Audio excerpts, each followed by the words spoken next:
Okay, standard 10 science 2 chapter number 2 life process in living organism. इसमें हमने respiration देख लिया। रेस्पिरेशन दो लेवल पर होता है ह्यूमन बॉडी में, बॉडी लेवल और सेलुलर लेवल। सेलुलर लेवल के दो टाइप देखे, एरोबिक एनारोबिक। आज का हमारा टॉपिक है cell division. Cell division.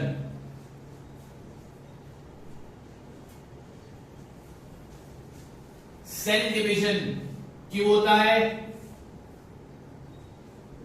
For growth, replacement, repair, development, reproduction,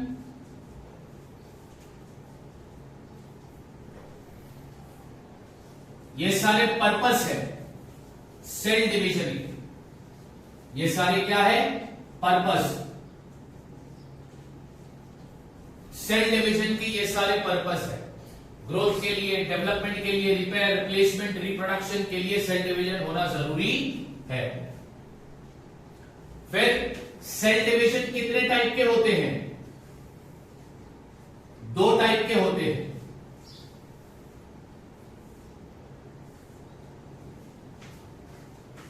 mitosis, meiosis. Cell division कितने टाइप के होते हैं? दो टाइप के होते हैं, माइटोसिस, मियोसिस। सेल डिवीजन कितने टाइप के होते हैं? दो टाइप के होते हैं, माइटोसिस और मियोसिस। ठीक है। माइटोसिस कौन से सेल में होता है? Somatic cell. कौन से टाइप में होता है? माइटोसिस वाला डिवीजन कौन से सेल करते हैं? Somatic cell.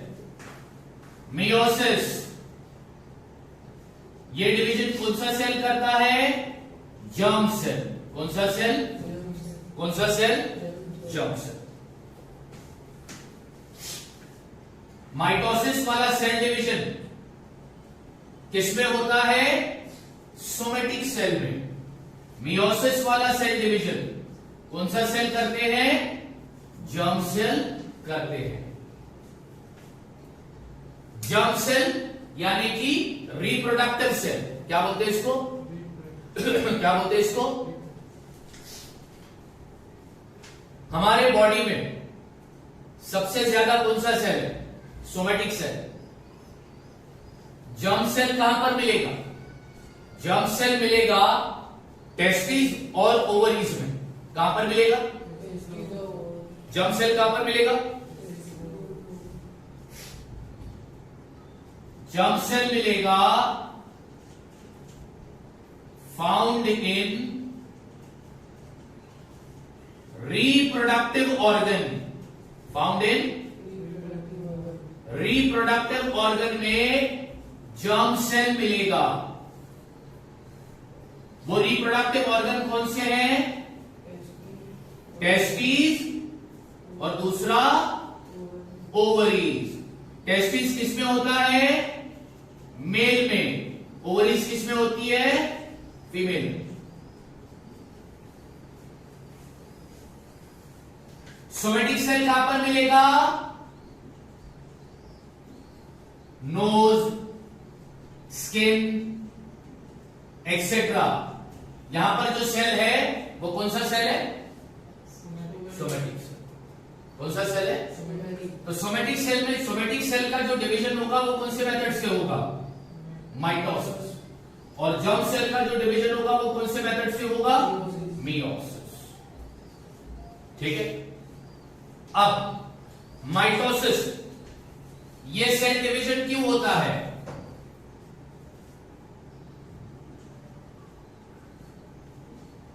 For growth and development. किस लिए होता है? ग्रोथ एंड डेवलपमेंट के लिए होता है। मियोसिस वाला सेल डिवीजन क्यों होता है? For production of gametes, for production of gametes. Meiosis वाले सेल डिवीजन से क्या बनता है? गैमेट्स। क्या बनता है? और माइटोसिस वाला सेल डिवीजन क्यों होता है? ग्रोथ एंड डेवलपमेंट के लिए। ठीक है, ओके। अब गैमेट्स कितने तरीके के होते हैं? गैमेट्स दो तरीके के होते हैं, स्पर्म, ओवम। स्पर्म और गैमेट्स कितने तरीके के होते हैं? दो तरीके के होते हैं, स्पर्म और ओवम। क्या पढ़े हम लोग? Cell division. सेल डिवीजन क्यों होता है? बॉडी के ग्रोथ, रिप्लेसमेंट, रिपेयर, डेवलपमेंट और रिप्रोडक्शन के लिए सेल डिवीजन होता है। सेल डिवीजन कितने टाइप के? दो टाइप के, माइटोसिस और मियोसिस। माइटोसिस वाला सेल डिवीजन कौन से सेल में होगा? Somatic cell. मियोसिस वाला सेल डिवीजन कौन से सेल में होगा? Germ cell. अच्छा, सोमेटिक सेल कहां पर मिलता है? Nose, skin etcetera. कौन सा सेल मिलेगा? Somatic cell. जर्म सेल कहां पर मिलता है? रिप्रोडक्टिव ऑर्गन में। मेल का रिप्रोडक्टिव ऑर्गन कौन सा है? टेस्टिस। और फीमेल का रिप्रोडक्टिव ऑर्गन कौन सा है? ओवरी। माइटोसिस वाला सेल डिवीजन किस लिए होता है? ग्रोथ एंड डेवलपमेंट के लिए। और मियोसिस वाला सेल डिवीजन किस लिए होता है? For production of gametes, for production of gametes. और गैमेट्स कितने तरीके के होते हैं? दो, मेल में स्पर्म और फीमेल का ओवम। फीमेल का ओवम। और भी देखो, माइटोसिस वाले सेल डिवीजन में number of chromosome does not change। Meiosis वाले सेल डिवीजन में नंबर ऑफ क्रोमोसोम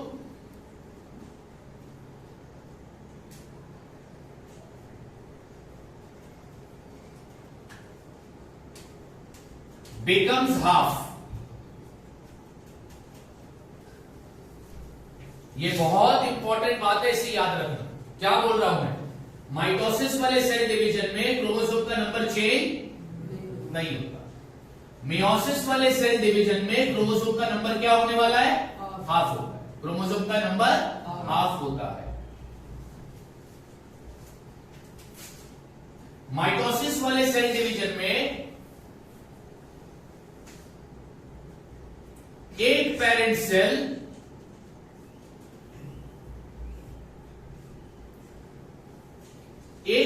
सेल से दो डॉटर सेल फॉर्म होते हैं। एक पेरेंट सेल से कितने डॉटर सेल फॉर्म होते हैं? दो। और मियोसिस वाले सेल डिवीजन में एक पेरेंट सेल से 4 डॉटर सेल फॉर्म होते हैं। कितने डॉटर सेल फॉर्म होते हैं?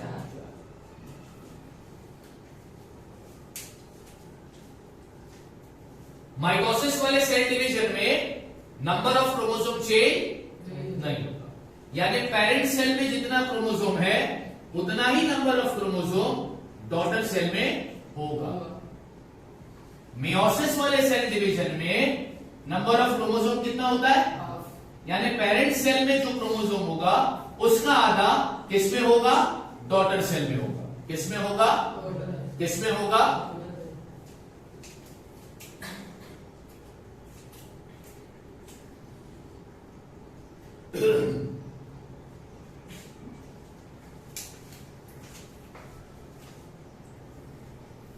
इनके जो डॉटर सेल होते हैं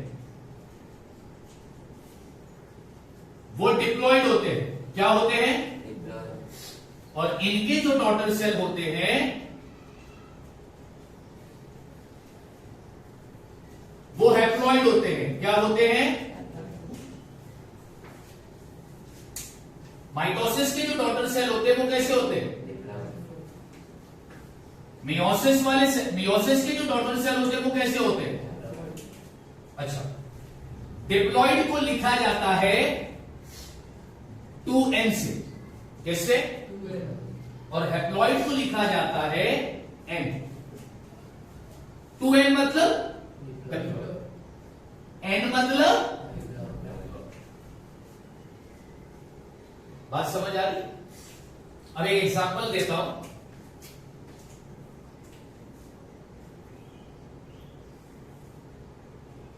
मान लो ये पेरेंट सेल है, क्या ये? पेरेंट सेल है, और इसके पास 46 क्रोमोसोम है। कितने क्रोमोसोम है? 46। ह्यूमन बॉडी में हर एक सोमेटिक सेल के अंदर कितने क्रोमोसोम होते हैं? 46। अब ये सेल डिवाइड हुआ, ये सेल डिवाइड हो गया, और इसने तुमको डिवाइड होके कितने सेल बने? 2 सेल बने, हाँ या ना? अब इसमें जो क्रोमोसोम होंगे वो 46 होंगे, इसमें भी जो क्रोमोसोम होंगे वो 46 होंगे। अच्छा, अब इन 2 सेल को अपन क्या बोलेंगे? Daughter cell. क्या बोलेंगे इसको? तो एक पेरेंट सेल से कितने डॉटर सेल बने? 2। पेरेंट सेल में भी क्रोमोसोम कितने थे? डॉटर सेल में भी क्रोमोसोम कितने हैं? क्या क्रोमोसोम के नंबर चेंज हुए? नहीं। तो इनके ये जो सेल है ये क्या हो गए? डिप्लॉइड। क्या हो गए? क्या हो गए? क्या हो गए? डिप्लॉइड यानी 2n। अब यहां पर n stand for chromosome, n stand for तुमने क्या बोला, मैंने क्या बोला? ह्यूमन बॉडी में नंबर ऑफ क्रोमोसोम कितने होते हैं एक सेल में?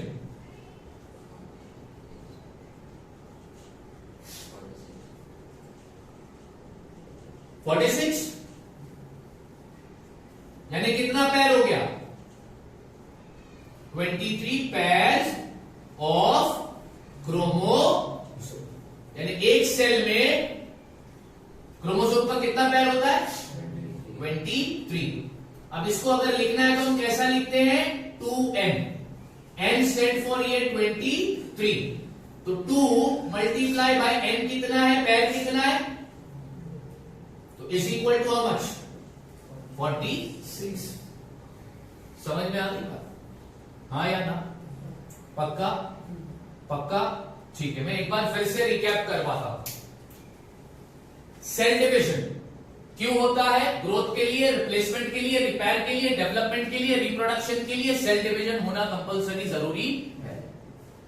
सेल डिवीजन कितने टाइप का होता है? एक माइटोसिस और दूसरा माइटोसिस वाला सेल डिवीजन कौन से सेल में होता है? मियोसिस वाला सेल डिवीजन। ये सोमेटिक सेल कहां पर मिलता है? अच्छा, जर्म सेल कहां पर मिलता है? तो मेल में जर्म सेल कहां पर होगा और फीमेल में जर्म सेल? माइटोसिस वाला सेल डिवीजन जो होता है वो किस लिए होता है? और मियोसिस वाला सेल डिवीजन वो किस लिए होता है? कितने तरीके के गैमेट बनते हैं? एक और दूसरा, यानी मेल टेस्टिस, ये टेस्टिस कौन सा गैमेट बनाएगा और फीमेल का ओवरीज कौन सा गैमेट बनाएगा? क्लियर है? ओके। क्या माइटोसिस वाले सेल डिवीजन में नंबर ऑफ क्रोमोसोम चेंज होगा? नहीं होगा। मियोसिस वाले सेल डिवीजन में नंबर ऑफ क्रोमोसोम कितना हो जाएगा? माइटोसिस वाले सेल डिवीजन में एक पेरेंट सेल से कितने डॉटर सेल बनते हैं? मियोसिस वाले सेल डिवीजन में एक पेरेंट सेल से कितने डॉटर सेल बनेंगे? माइटोसिस वाले सेल डिवीजन में जो डॉटर सेल होगा वो कैसा होगा? और मियोसिस वाले सेल डिवीजन में जो डॉटर सेल होगा वो कैसा होगा? डिप्लॉइड का मतलब, और हैप्लॉइड। क्लियर है? आज जो हम सेल डिवीजन पढ़ने वाले हैं वो कौन सा पढ़ेंगे? माइटोसिस। पूरा माइटोसिस आज पढ़ लेंगे कि सेल डिवीजन कैसे होता है माइटोसिस के अंदर। बात समझ में आ गई? ठीक। अब मैं ये रब कर देता हूं, तुम लोग बाद में कॉपी कर लेना। अब हमारा पूरा के पूरा फोकस माइटोसिस पर होगा। किस पर होगा? माइटोसिस।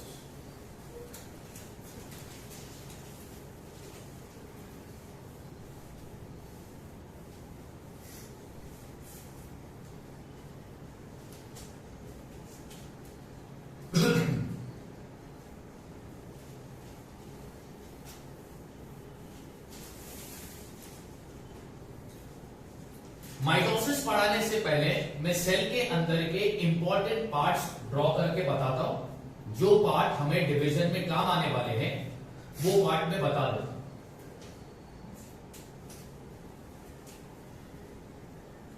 ये सेल है, ठीक है।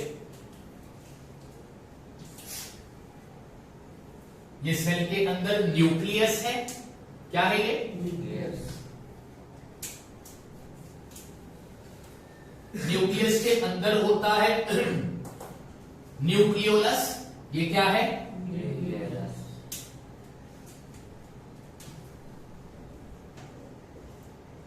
ये है क्रोमेटिन फाइबर। क्या है ये? Chromatin fibre. क्या है ये? Chromatin fibre.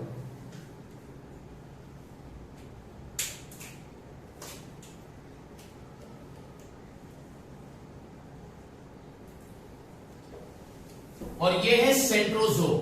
क्या है? मैं लेबल कर देता हूं, यानी लिख लेता हूं। ये सेंट्रोजोम है। इसको हम बोलते हैं न्यूक्लियर मेम्ब्रेन। क्या बोलते हैं इसको?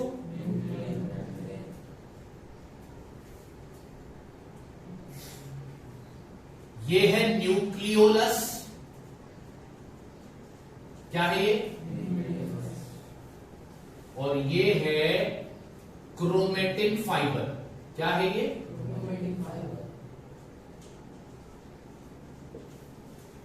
और ये सारी चीजें, और ये सेल है। क्या है ये? सेल। और ये सारी चीजें सेल के अंदर है ना। Centrosome, nucleolus, nuclear membrane, chromatin fibre, ये सब सेल के अंदर है कि बाहर है? तो इनको बोलते हैं सेल ऑर्गेनल। क्या बोलते हैं? Cell organelle. अब तुम्हारे माइंड में सवाल ये आएगा कि क्या सर सेल के अंदर इतनी चीजें होती है? नहीं बाबा, सेल के अंदर बहुत सारी चीजें होती है, लेकिन वो सारी चीजों का सेल डिवीजन में कुछ काम नहीं होता। जो चीज का काम होता है इसलिए मैंने वही पार्ट लिखे हैं। क्लियर? ठीक।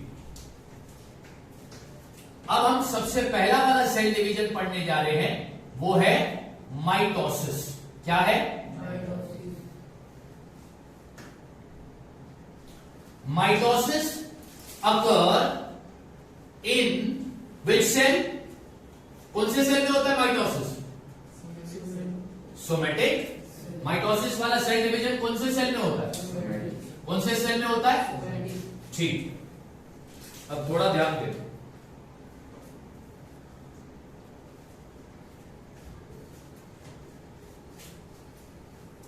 माइटोसिस वाला सेल डिवीजन 2 स्टेप में बटा है। कितने स्टेप में बटा है? 2। कितने स्टेप में बटा है? 2 स्टेप्स। कितने स्टेप में बटा है? 2 step. Step number 1 karyokinesis. Step number 1 क्या है? कैरियो। ठीक है। और स्टेप नंबर 2 है साइटोकिनेसिस। क्या है?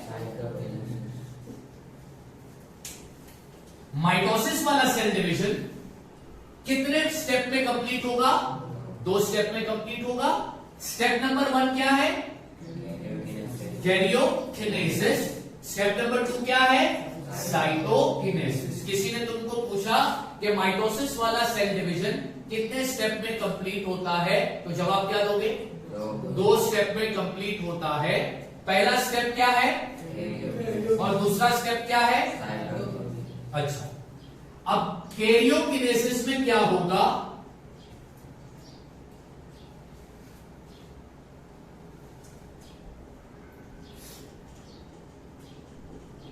न्यूक्लियर डिवाइड हो जाएगा। क्या डिवाइड हो जाएगा? ठीक है। और साइटोकिनेसिस में क्या होगा? साइटोप्लाज्म डिवाइड हो जाएगा। क्या डिवाइड हो जाएगा? ठीक है, मैं फिर से बता रहा हूं। माइटोसिस कौन से सेल में हो रहा है? सोमेटिक सेल में होगा। माइटोसिस कितने स्टेप में कन्वर्ट होता है? दो स्टेप में कन्वर्ट होता है। Step number 1 is karyokinesis, step number 2 is cytokinesis.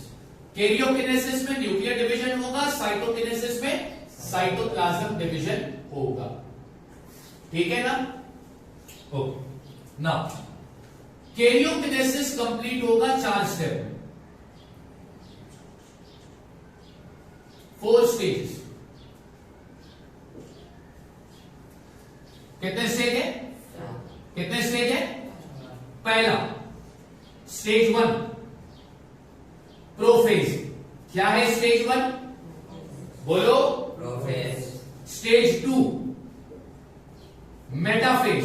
क्या है? क्या है? Stage 3 anaphase. क्या है? इसको अन्नाफेज नहीं पढ़ने का, ये अन्ना नहीं एटी वाला, ये एनाफेज है। क्या है? लास्ट स्टेज है टीलोफेज। क्या है?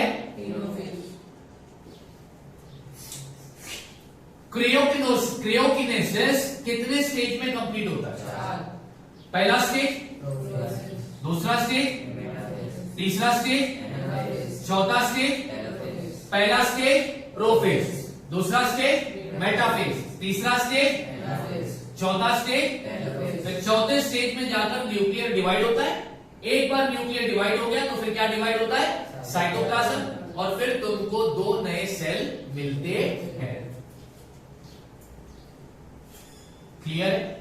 अब हमको पढ़ना है हर एक स्टेज डिटेल कि प्रोफेज में क्या होगा, मेटाफेज में क्या होगा, एनाफेज में क्या होगा, टेलोफेज में क्या होगा। मैं डायग्राम बनाकर पूरा पिक्चर क्लियर कर दूंगा। इसलिए मैंने ऊपर तुम्हें ऑलरेडी बताया कि इसका ही काम आने वाला। Chromatin fibre, nuclear membrane, nucleolus, centrosome, ठीक है, ये सारी चीजों का अपने को काम आने वाला, इसलिए मैंने ये चीजें पहले ही यहां पर बनाकर लिखा दी। ओके, तो स्टेज 1 क्या है?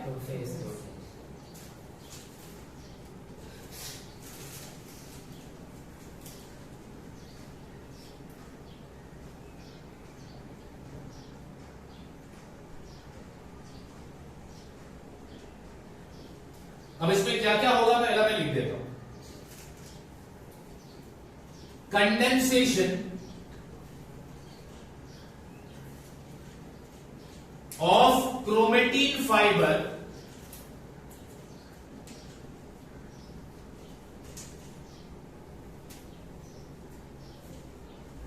स्टार्ट्स। पहले स्टेज का नाम क्या है? इसमें ये जो क्रोमेटिन फाइबर है ये क्या होना शुरू हो जाता है? कंडेंस। क्या होना शुरू हो जाता है? यानी ये कंडेंस मतलब और भी थिक होना, गाढ़ा होना शुरू हो जाता है। ठीक है, ओके। और क्या होता है?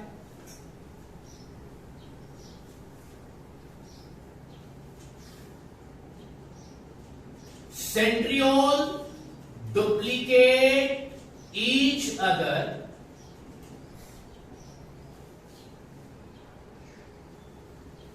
and start moving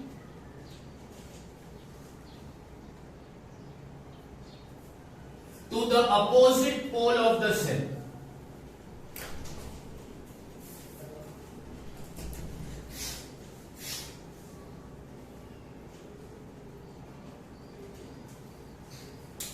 अब ध्यान से सुनो।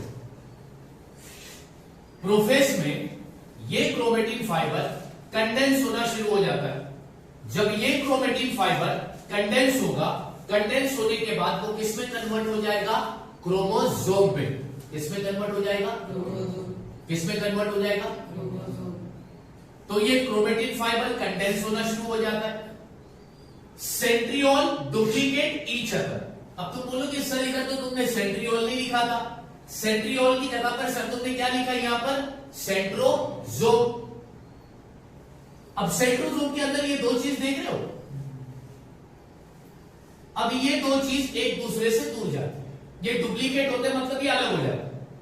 क्या हो जाते? ये अलग हो जाते, अलग होकर ये मूव करना शुरू हो जाते हैं। अलग होकर ये कहां पर मूव करना शुरू हो जाते हैं?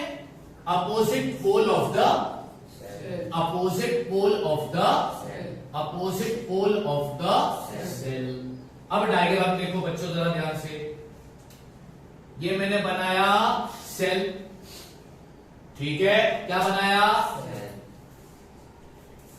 सेल के अंदर होता है न्यूक्लियस, यस और नो? पहला क्या होना शुरू हो गया? क्रोमेटिन फाइबर क्या हो रहा है? कंडेंस हो रहा है।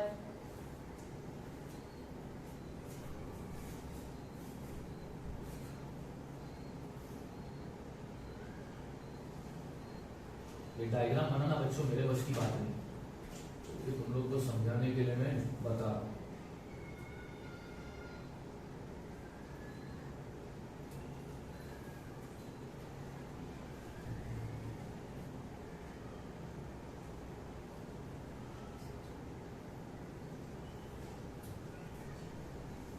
ये जो क्रोमेटिन फाइबर था ये क्या हो रहा है? कंडेंस हो रहा है, यानी और भी थिक बन रहा है, और भी थिक बन रहा है। और ये जो सेंट्रियोल थे, अब ये सेंट्रियोल यहां पर थे, ठीक है, हाँ, अब ये स्प्लिट होकर एक जा रहा है यहां पर और एक मूव हो रहा है यहां पर। समझ में आ रही है बात? समझ में आ रही है बात? हाँ, ये पॉइंट और ये पॉइंट सेल की क्या है? पोल। क्या है ये? इसको देता हूं पोल ए, इसको देता हूं पोल बी। ये अपोजिट पोल है, तो एक सेंट्रियोल इस पोल पर जा रहा है और दूसरा सेंट्रियोल इस पोल पर जा रहा है। अच्छा, अब न्यूक्लियस के अंदर क्या था? न्यूक्लियोलस भी था ना? हाँ या ना? अब आगे देखो क्या होगा। 3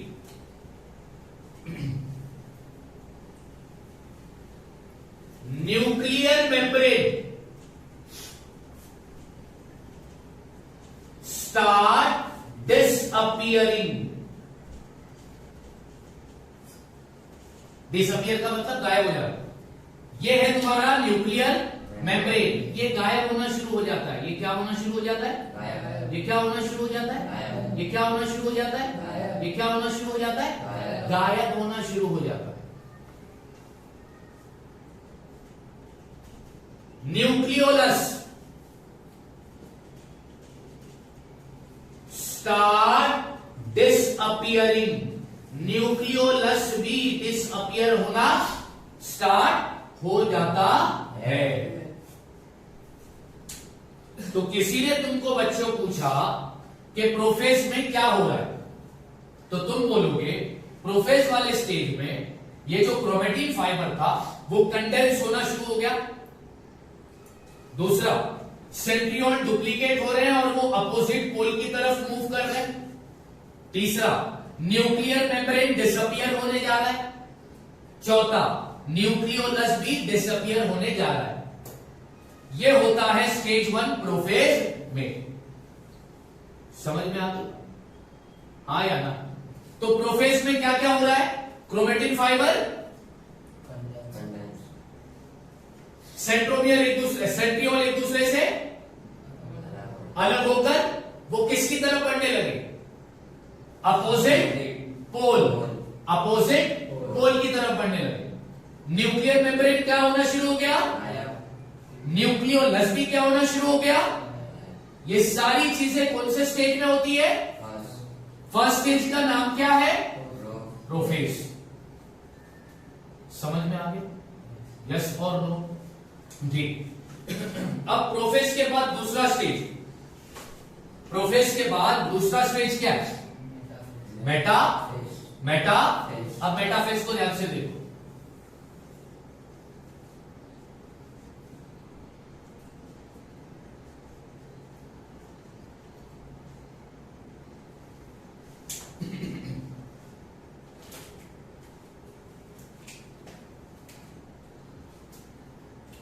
ये बनाया मैंने सेल,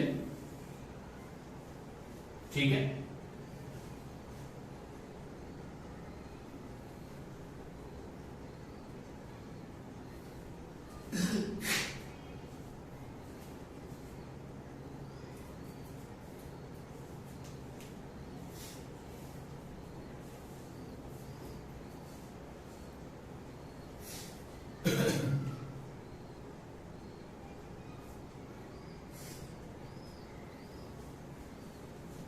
अब तुम मेरे को बताओ,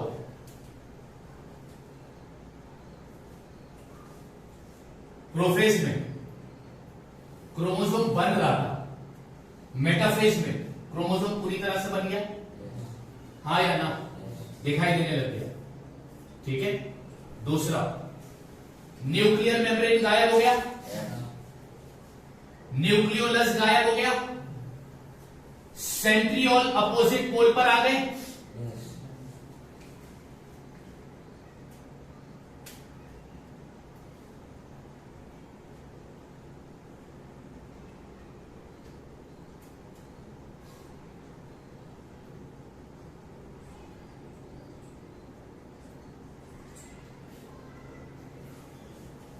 और तुम्हें ये धागे जैसा स्ट्रक्चर दिखाई दिया, ये क्या है? नहीं, ये है स्पिंडल फाइबर। क्या है ये? क्या है ये? क्या है ये? क्या है ये? अच्छा, अब ये जो स्पिंडल फाइबर है ना, ये स्पिंडल फाइबर क्रोमोसोम के सेंट्रोमियर से, क्रोमोसोम के सेंट्रोमियर और इन दो पोल के बीच में बना है, हाँ या ना?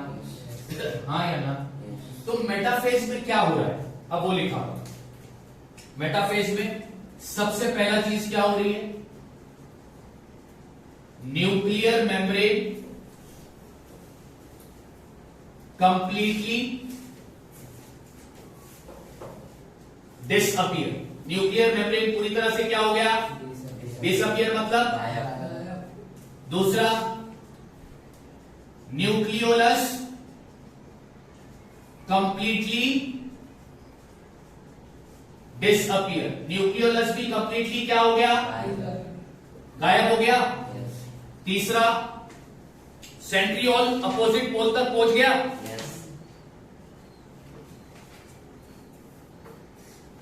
तीसरा मैं लिखता हूं, chromosome completely formed and visible. Chromosome पूरी तरह से बन गया और दिखाई भी देने लगा। चौथा,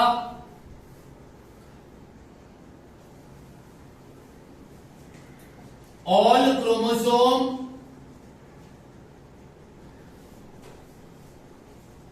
are arranged parallel। सारे क्रोमोसोम कैसे अरेंज है? यानी आमने सामने, to each other,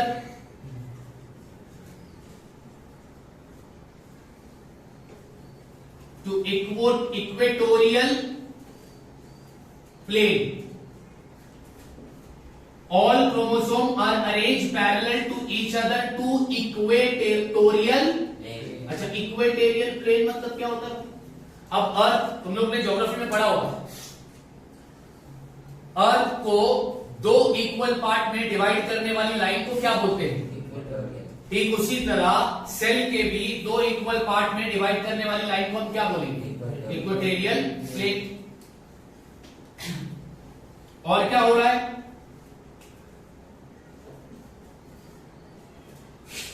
spindle fibre formed between centromere of each chromosome and both the centriole.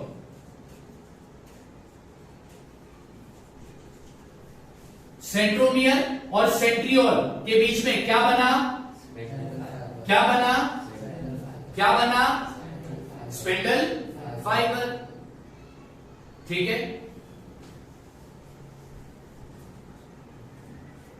Centriole moves, centriole reach to the opposite pole. Centriole opposite pole तक पहुंच चुका है? यस और नो? क्लियर है? पक्का? पक्का? मैं फिर से बताता हूं, ये डायग्राम बना।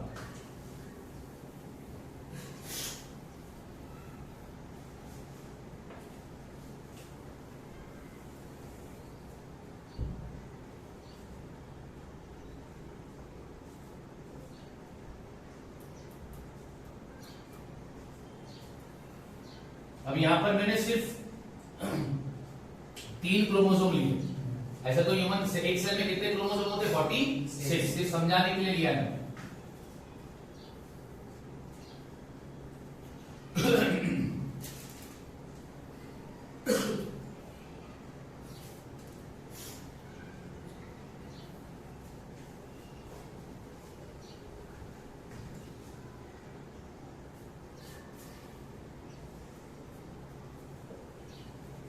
ये डायग्राम से समझाने के लिए बना।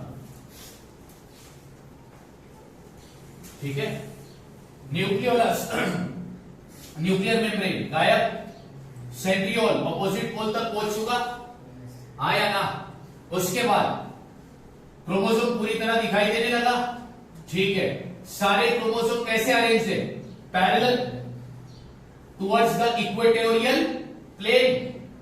स्पिंडल फाइबर फॉर्म हुआ है किसके बीच में? सेंट्रोमियर और बोथ सेंट्रियोल। दोनों सेंट्रियोल और क्रोमोसोम के सेंट्रोमियर के बीच में क्या फॉर्म हुआ? Spindle fibre. ये कौन सा स्टेज हो गया बाबा? मेटाफेज। चलो पहला स्टेज कौन सा है और दूसरा स्टेज कौन सा है? तो 2 स्टेज तुम लोगों ने पूरी तरह देख लिया। अब 2 स्टेज में क्या क्या हो रहा है वो बता दिया मैंने। यस और नो? 2 स्टेज में क्या क्या हो रहा बता दिया ना? क्लियर है? यहां पर क्रोमेटिन फाइबर कंडेंस हो रहा है, सेंट्रियोल ऑपोजिट पोल की तरफ बढ़ने लगे, न्यूक्लियर मेम्ब्रेन डिसअपियर होने लगा, न्यूक्लियस भी डिसअपियर होने लगा। ये कौन सा स्टेज हो गया? सेंट्रियोल अपोजिट पोल तक पहुंच गया, क्रोमोसोम पूरी तरह दिखाई देने लगा, क्रोमोसोम एक दूसरे से पैरेलल अरेंज्ड है, न्यूक्लियर मेम्ब्रेन गायब हो गया पूरी तरह, न्यूक्लियस भी गायब हो गया पूरी तरह। ये कौन सा स्टेज है? स्पेंडल फाइबर जो फॉर्म होता है वो किसके बीच में? क्रोमोसोम के सेंट्रोमियर और बोथ सेंट्रियोल के बीच में। अब क्रोमोसोम का सेंट्रोमियर किसको बोलते हैं? तो ये क्रोमोसोम है, इसका ये क्या है? सेंटर। इसको हम क्या बोलते हैं? सेंट्रो।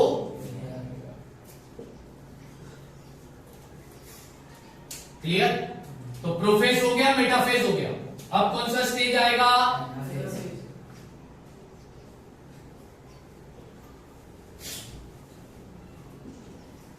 अब एनाफेज में क्या होगा?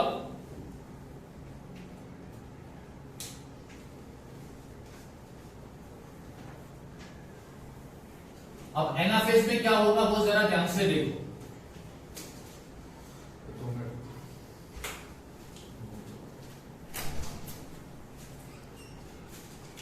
कितने स्टेज देखिए? प्रोफेज हो गया और अब कौन सा स्टेज देखने जा रहे हैं? एनाफेज या अन्नाफेज? ये क्या है? सेल, ये है तुम्हारा सेंट्रीओल, जो अपोजिट पोल तक पहुंच गया ना।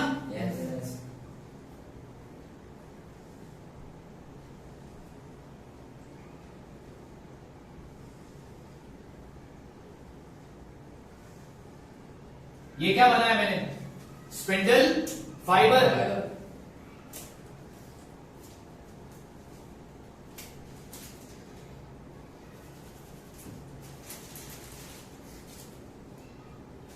अब ये पहला क्रोमोसोम स्पिंडल फाइबर पर अटैच है,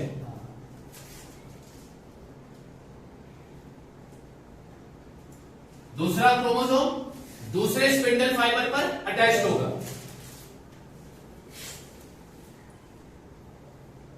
तीसरा क्रोमोसोम तीसरे स्पिंडल फाइबर पर अटैच होगा। ये अपना हाथ चला गया, बाहर नहीं रहता बाबा। और चौथा क्रोमोसोम चौथे स्पिंडल फाइबर पर अटैच होगा, मतलब हर स्पिंडल फाइबर पर कितना क्रोमोसोम अटैच होगा? एक। और ये कैसे अटैच है? पैरेलल। ठीक है। और ये जो मैं लाइन खींचने जा रहा हूं इनके बीच में ना, ये जो मैंने लाइन खींची ये है इक्वेटोरियल प्लेन, इक्वेटोरियल प्लेन। ठीक है, ये पहला स्टेज था, ये दूसरा स्टेज था। अब तीसरे स्टेज में तुम देखो और मेरे को बताना क्या हुआ।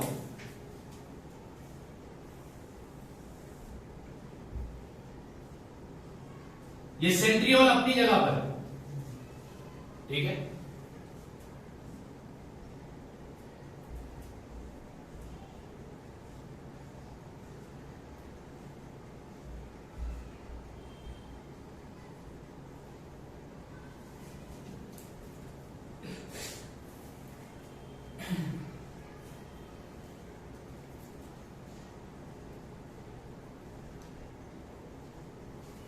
क्या हुआ तीसरे स्टेज में? बताओ क्या हुआ तीसरे स्टेज में? एनाफेज में क्या होगा? अब ये स्पिंडल फाइबर है, धागा है ना, तो ये ऊपर से इसको अपनी तरफ पुल करेगा, ये नीचे से इसको अपनी तरफ पुल करेगा क्रोमोसोम को। तो पुल करेगा करेगा करेगा, एक टाइम ये आ जाएगा कि ये पूरी तरह से अब क्या हो जाएंगे? सेंट्रोमियर से क्या हो जाएंगे? टूट जाएंगे। सेंट्रोमियर से क्या हो जाएंगे? टूट जाएंगे। आधा पोर्शन ऊपर वाले सेंट्रियोल के पास जाएगा, आधा पोर्शन नीचे वाले सेंट्रियोल के पास आएगा। ये होता है तीसरे स्टेज में एनाफेज। अब इसका लिखेंगे कैसा?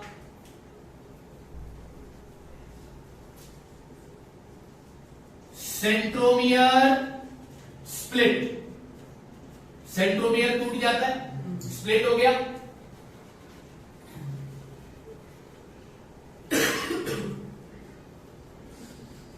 Sister chromatid of each chromosome separates। अब तो बोलोगे सर ये सिस्टर क्रोमेटिड क्या है? ये पूरा एक क्रोमोसोम है, ये पूरा एक क्या है? सेंटर को क्या बोलते हैं? सेंट्रोमियर। और इसको क्या बोलेंगे? क्रोमेटिड।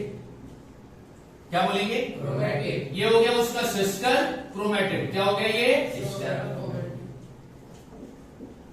समझ में आती बात? तो क्या हो रहा है? सेंट्रोमियर स्प्लिट हो रहा है, सिस्टर क्रोमेटिड एक दूसरे से क्या हो रहा है? सेपरेट हो रहे हैं। क्या हो रहे हैं? सेपरेट। ठीक है, अब आगे और क्या होगा?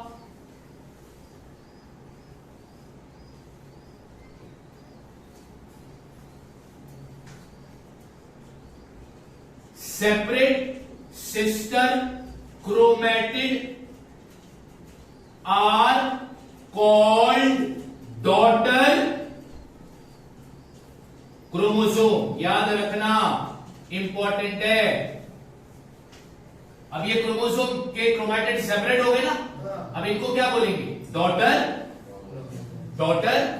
तो एनाफेज में यही होता है कि क्रोमोसोम अपने सेंट्रोमियर से अलग होकर स्प्लिट हो जाता है। कुछ पोर्शन ऊपर वाले सेंट्रियोल के पास जाता है और आधा नीचे वाले सेंट्रियोल के पास आ जाता है।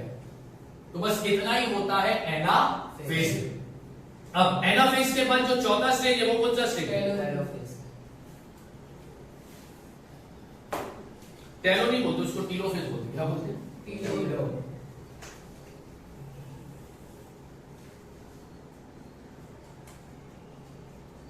तुम देखकर बताना कि टीलोफेज में क्या हो रहा है, मैं सिर्फ डायग्राम बनाऊंगा।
तुम बताओ टीलोफेज स्टेज में क्या क्या हो गया, क्या क्या चीज वापस आ गई? क्रोमेटिन फाइबर वापस आ गया और न्यूक्लियोलस वापस आ गया और एक चीज वापस आ गई, न्यूक्लियर मेम्ब्रेन वापस आ गया। क्या गायब हो गया? सेंट्रियोल, स्पिंडल फाइबर गायब, स्पिंडल फाइबर यहां तक स्पिंडल फाइबर था ना, गायब हो गया, हाँ या ना? और एक चीज गौर करो, तो सेल जो है वो यहां से थोड़ा अंदर की तरफ हो गया, यहां से भी थोड़ा अंदर की तरफ हो गया, इसको बोलते फरो। क्या बोलते इसको? फरो। अंदर की तरफ बेंड हो गया ना सेल। ये कौन से स्टेज में हो गया? कौन से स्टेज में हो गया? तो टीलोफेज स्टेज में क्या होता है? टीलोफेज स्टेज में क्रोमोसोम डीकंडेंस होकर क्रोमेटिन फाइबर में कन्वर्ट होता है। तो मैं यहां पे लिखता हूं,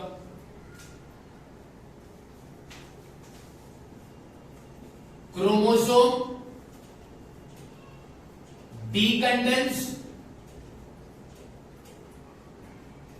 and get converted into chromatin fiber। ये एक चीज हो गई। दूसरा, nuclear membrane reappear, nuclear membrane वापस आ गया, यस और नो? उसके बाद nucleolus reappear, spindle fibre disappear, yes or no? And at last we get two daughter nuclei। ये दोनों को बोलते हैं डॉटर ये कौन से स्टेज में हो गया? टीलोफेज। अब फिर से सुनो, माइटोसिस के दो स्टेप, क्रेयोकिनोसिस और साइटोकिनेसिस। क्रेयोकिनेसिस में न्यूक्लियर डिवाइड होता है और वापस से आ जाता है। देखो, न्यूक्लियर पहला डिवाइड हुआ, फिर गायब भी हो गया, और डिवाइड होकर कितने पार्ट में कन्वर्ट हो गया ना न्यूक्लियर डिवाइड, आया ना? हमने क्रेयोकिनोसिस के कितने स्टेज देखे? 4। पहला, इसमें क्या हुआ? क्रोमेटिन फाइबर कंडेंस हुआ, सेंट्रियोल अपोजिट पोल की ओर बढ़ने लगे। तीसरा, न्यूक्लियर मेम्ब्रेन गायब होना शुरू हो गया, न्यूक्लियोलस गायब होना, ये होता है प्रोफेज में। मेटाफेज में क्या हुआ? न्यूक्लियर मेम्ब्रेन पूरी तरह से गायब हो गया, न्यूक्लियोलस पूरी तरह से गायब हो गया, सारे क्रोमोसोम पैरेलल अरेंज हो गए और हर क्रोमोसोम हर एक स्पिंडल फाइबर पर अटैच होगा। स्पिंडल फाइबर किसके बीच में बना? स्पिंडल फाइबर बना क्रोमोसोम के सेंट्रोमियर और ये दो सेंट्रियोल के बीच में। क्रोमोसोम पैरेलल अरेंज है, कैसे? To the equatorial plane. Equatorial plane यानी वो प्लेन जो सेल को दो पार्ट में, वो लाइन जो सेल को दो इक्वल पार्ट में डिवाइड कर, ठीक है। ये कौन से स्टेज में हो गया? एनाफेज में क्या हुआ? क्रोमोसोम सेंट्रोमियर से स्प्लिट हो गया, सारे सिस्टर क्रोमेटिड अलग हो गए, कुछ गए ऊपर वाले सेंट्रियोल के पास और कुछ गए नीचे वाले सेंट्रियोल के पास, और इनको बोलते हैं डॉटर क्रोमोसोम। मेटाफेज टीलोफेज में क्या हो गया? ये क्रोमोसोम फिर से डीकंडेंस हुआ और डीकंडेंस होकर किस में कन्वर्ट हो गया? Chromatin fibre. न्यूक्लियर मेम्ब्रेन वापस आ गया, न्यूक्लियोलस वापस आ गया, स्पिंडल फाइबर गायब हो गया और हमको कितने न्यूक्लियाई मिले? 2 डॉटर न्यूक्लियाई। तो यहां पर खत्म हो गया तुम्हारा क्रियोकिनेसिस। पहला स्टेप खत्म, पहला स्टेप खत्म। पहले स्टेप के कितने स्टेज है? पहला, दूसरा, तीसरा, चौथा, पहला, दूसरा, तीसरा, चौथा, क्लियर है। अब एक स्टेज बता, कौन सा? साइटोकिनेसिस। अब इसमें क्या होगा?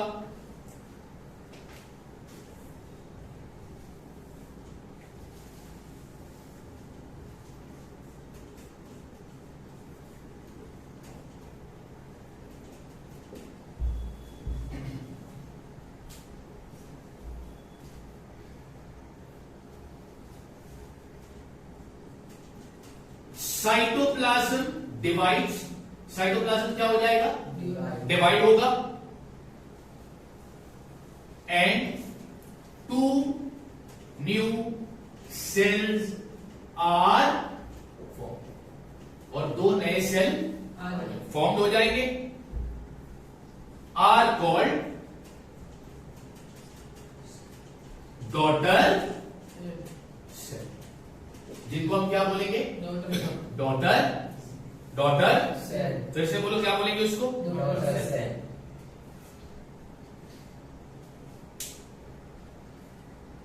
अभी ध्यान दो, यहां पर देखो, टेलोफेज में 2 न्यूक्लियस ऑलरेडी बन गए, सेल का ये पार्ट भी अंदर की तरफ हो गया, ये पार्ट भी अंदर की तरफ हो गया, ठीक है। ये सेल का जो है इक्वेटोरियल प्लेन है। अभी ह्यूमन सेल में इक्वेटोरियल प्लेन पर नॉच फाउंड होता है। क्या फाउंड होता है? नॉच। क्या फाउंड होता है? नॉच। क्या फाउंड होता है? नॉच, ठीक है। और ये नॉच आहिस्ते आहिस्ते फैलता जाता है, फैलता जाता है, फैलता जाता है, फिर एक टाइम आ जाता है कि हमको कितने सेल मिलते हैं? प्योरली 2 सेल हमको दिखाई देंगे। वो नॉच टूट जाएगा और हमको कितने सेल दिखाई देंगे? 2।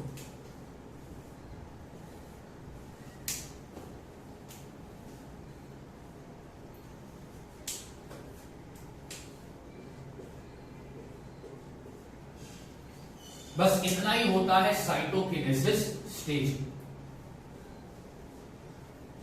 मैं फिर से बता रहा हूं, साइटोकिनेसिस स्टेज में साइटोप्लाज्म डिवाइड होकर कितने सेल में कन्वर्ट हो जाता है? देखो ये पूरा डिवाइड हो गया और कितने सेल में कन्वर्ट हो गया? 2। ये 2 सेल को अपन क्या बोलेंगे?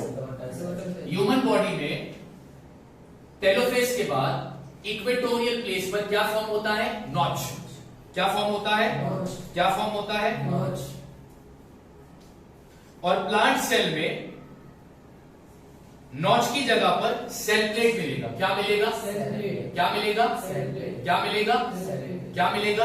ये नॉच या फिर सेल प्लेट क्या करता है? ये 2 न्यूक्लियाई को बांध कर रखता है, फिर आहिस्ते आहिस्ते ये फैलता है, फैलता है, फैलता है, खींचते जाता है, खींचते जाता है, खींचते जाता है, खींचते जाता है, फिर एक टाइम पे क्या हो जाता है? वो टूट गया है। और टूट कर कितने पार्ट हो गए उसके? 2। ये है तुम्हारा 2 डॉटर सेल। अभी ये पेरेंट सेल के पास 46 क्रोमोसोम थे, तो इसके पास भी कितने क्रोमोसोम होंगे और इसके पास भी कितने क्रोमोसोम होंगे? क्रोमोसोम का नंबर चेंज होगा नहीं। ये था तुम्हारा माइटोसिस का सेल डिवीजन। माइटोसिस का सेल डिवीजन दो स्टेज में बटा है, क्रियोकिनेसिस, साइटोकिनेसिस। ठीक है, क्रियोकिनेसिस के 4 स्टेज है, प्रोफेज, मेटाफेज, एनाफेज और क्रियोकिनेसिस में न्यूक्लियर पूरी तरह से डिवाइड होगा, 2 न्यूक्लियस बनेंगे और साइटोकिनेसिस में साइटोप्लाज्म डिवाइड होके 2 नए सेल बनेंगे। प्रोफेज में क्या होता है, मेटाफेज में क्या होता है, एनाफेज में क्या होता है, टेलोफेज में क्या होता है, सारी चीजें मैंने लिखा। बात समझ में आ रही? तो ये सबसे इंपॉर्टेंट टॉपिक है इस चैप्टर का, cell division. The first type is mitosis. Mitosis कौन से सेल में होता है? ये कौन कौन से ऑर्गन काम आते हैं? Chromatin fibre, nuclear membrane, nucleolus, centrosome बोल दो या सेंट्रियोल बोल दो। सेल के ये ऑर्गेनल है जो डिवीजन के टाइम पर इनका काम होता है। बात समझ आ रही? क्लियर? अब अगर तुम लोग ये वीडियो को पॉज करोगे, जब मैं लिंक डालूंगा तो पॉज करके इसको पूरी तरह से लिख लेना, तो तुमको कभी दिक्कत नहीं आएगी इसको समझने।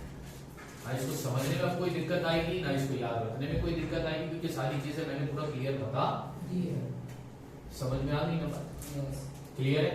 अब इसका एक टाइप बचा, कौन सा बचा? माइटोसिस हो गया, कौन सा बचा? मेयोसिस। कौन सा बचा? वो कल हो जाएगा, यानी तुम्हारा चैप्टर खत्म। तो कल का सेम लेक्चर साइंस।